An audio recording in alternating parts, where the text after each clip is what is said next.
The superhero era is slowly starting to wear people out, and Hollywood has found its new goldmine: games. Instead of building a brand new world from scratch, studios are now much more willing to turn games, anime, and ready-made IPs with millions of existing fans into films and series. Because the logic is very simple. The audience is already there, the characters are already there, the world is already there, and the emotional connection is already there. In other words, producers are now taking less risk and chasing brands that feel much safer. We have seen that very clearly in recent years. The Last of Us proved that game adaptations do not have to be just fan service. They can become a serious and prestigious HBO series. Fallout became a major success on Prime Video and showed just how strongly the game world can work on the television side. Now Hollywood has one question in mind: what is the next big game adaptation going to be? And that is exactly what we are going to talk about today. But not every game. We are going to focus specifically on 3 major projects that have been getting a lot of attention on the Sony side: God of War, Horizon, and Ghost of Tsushima. These 3 projects are not just game adaptations. They also feel like a very clear summary of Hollywood's new strategy. One is mythology and father-son drama, one is a post-apocalyptic sci-fi world filled with giant machines, and the other is a samurai story that already felt born to become a movie because of how cinematic it was. You can also think of this video as the beginning of a new series. If you like this kind of game-to-series and game-to-film analysis, and if you talk in the comments and the video gets attention, we can turn this into a regular series on cinematic cravings. Because in the coming years, it looks like not just Sony, but many studios are going to try building new cinematic universes out of games and anime. God of War. The first major project is of course God of War. And let's be honest, out of these 3, this is the hottest project right now. Because God of War is no longer at the stage of maybe one day it could become a series. It is actively being developed as a live-action series for Prime Video, and the project is moving forward seriously. So we are no longer talking about rumors here. We actually have official details we can discuss. The God of War series is being produced through a partnership between Amazon, MGM Studios, Sony Pictures Television, and PlayStation Productions. It will stream on Prime Video, and everything we have heard so far suggests that the series will be based on the 2018 God of War game. So instead of the younger, more reckless Kratos who tears through the Greek gods, we are going to watch the older Norse-era Kratos, the one trying to run from his past while going on a difficult journey with his son Atreus. I think that is the right choice, because the 2018 God of War game already unfolded almost like a series. It had massive action scenes, yes, but at the heart of the story was not Kratos' rage. It was the difficult father-son relationship he was trying to build with Atreus. And honestly, I think what determines whether this series works or not will not be how cool the axe looks. It will be whether Kratos can make us feel that brokenness inside him when he looks at Atreus. Of course, the real bombshell topic here is the casting. Ryan Hurst is going to play Kratos. When that choice was announced, some fans got excited, while others immediately asked, why not Christopher Judge? Because in the games, Kratos' voice and spirit are completely tied to Christopher Judge. For many players, modern Kratos means his voice, his weight, and his performance. But the Ryan Hurst choice is not completely random either, because he voiced Thor in God of War Ragnarok, so he is not someone coming in from outside this universe. He is an actor who already knows the tone of the world, the weight of the characters, and the expectations of the fan base. But still, the question is very clear. Can Ryan Hurst really deliver that Kratos presence, or are fans always going to see him as the voice of Thor? And I think that is exactly where the biggest test for this series begins. Playing Kratos is not just about being physically huge. This character has silence, regret, and a horrifying burden from his past. Even when he looks hard toward Atreus, there is constant guilt and a protective instinct boiling underneath. If the series reduces Kratos to just a shouting, fighting, muscle-showing character, this will not work. The show will also include important characters like Atreus, Odin, Thor, Baldur, Mimir, Brock, and Sindri. That tells us the series is not going to be only a small father-son journey, but will also use the broader side of Norse mythology. Especially how Odin and Thor are handled is very important. Because in the God of War games, these characters were not presented like classic mythological heroes, but more as darker, manipulative, and dangerous figures. The risk here is huge, because God of War is a brand that absolutely cannot survive looking cheap. If the creatures look bad, if the costumes look like cosplay, if the 9 realms do not feel convincing, or if Kratos' makeup looks fake, fans will not forgive it.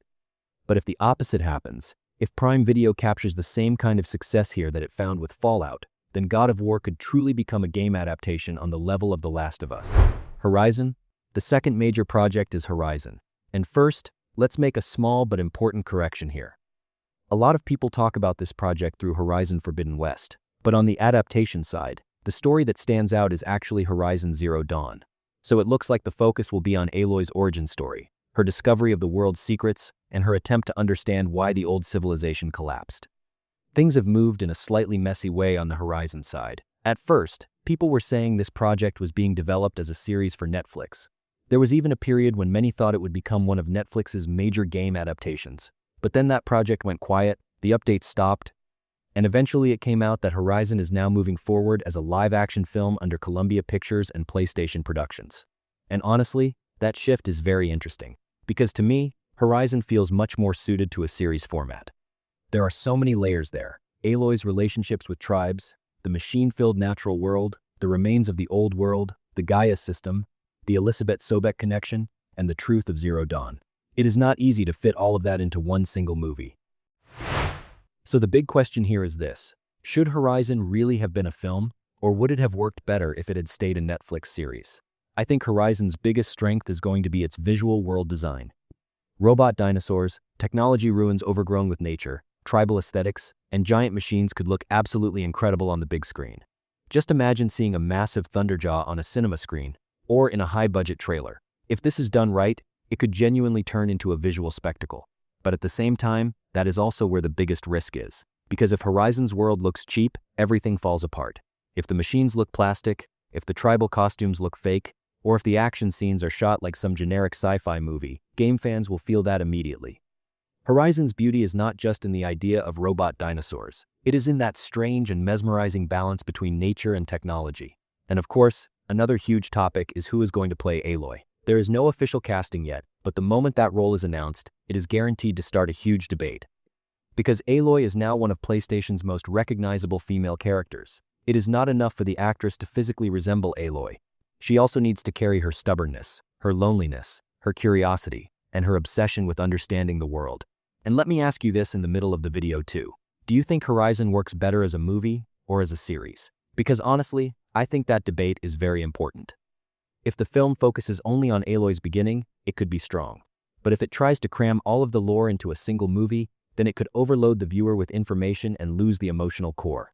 And if you like this kind of game adaptation analysis, do not forget to support the video here.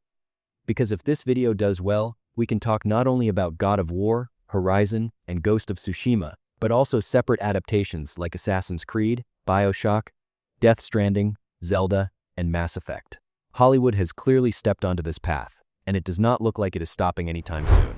Ghost of Tsushima. The third project is Ghost of Tsushima, and honestly, out of these three, this may be the game that can be adapted into cinema the most naturally. Because Ghost of Tsushima already felt like a film from beginning to end. The wind, the silence, the duels, the wide landscapes, samurai honor, betrayal, sacrifice, and Jin Sakai's inner conflict, all of that is perfectly suited to cinematic storytelling. The Ghost of Tsushima movie is being developed by Sony Pictures and PlayStation Productions. But the detail that makes this project especially exciting is the fact that Chad Stahelski is in the director's chair. In other words, the director of the John Wick films. That alone is a huge deal, because anyone who has watched the John Wick series knows that the action in those films was not just about quick editing. It was built on choreography, body language, and rhythm.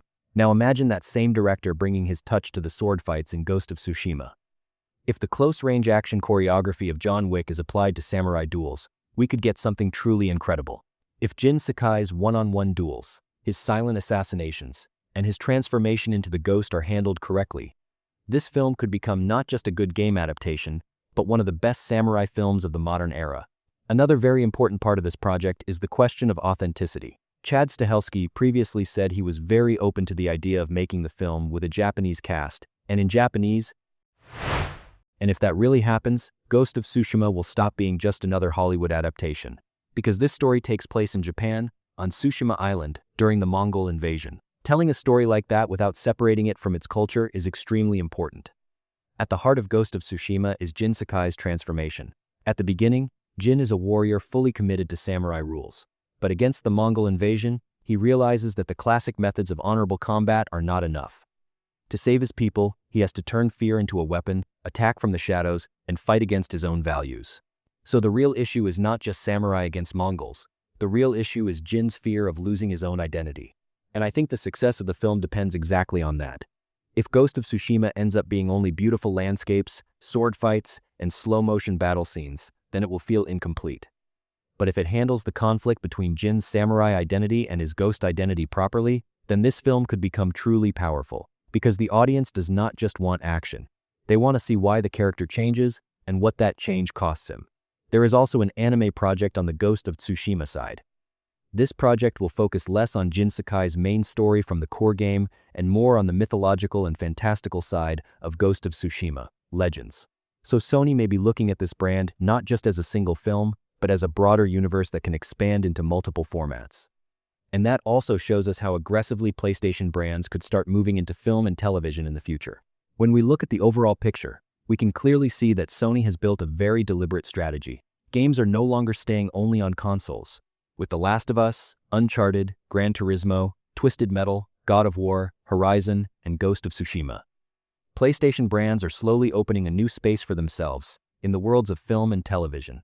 If these projects succeed, it would not be surprising at all to see a lot more PlayStation games on screen over the next few years. But what should never be forgotten is this: being a popular game franchise does not automatically mean success. The Last of Us succeeded because it took its characters and emotions seriously. Fallout succeeded because it understood the tone of its world. God of War, Horizon, and Ghost of Tsushima have to do the same thing.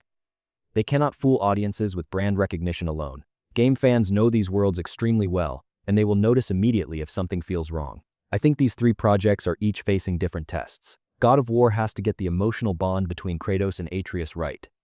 Horizon has to make its massive world and machines feel believable. Ghost of Tsushima has to treat Japanese culture, samurai cinema, and Jin Sakai's inner conflict with real respect. If all three succeed, then game adaptations could truly become Hollywood's next major wave. So which of these three Sony adaptations do you think has the best chance of succeeding? Prime Video's God of War series, the Horizon film bringing Aloy's story to the screen, or Ghost of Tsushima from the director of John Wick? And also write this in the comments. Which game do you think absolutely needs a live-action adaptation? If this video gets attention, we can turn this into a series and keep following Hollywood's new game adaptation era together.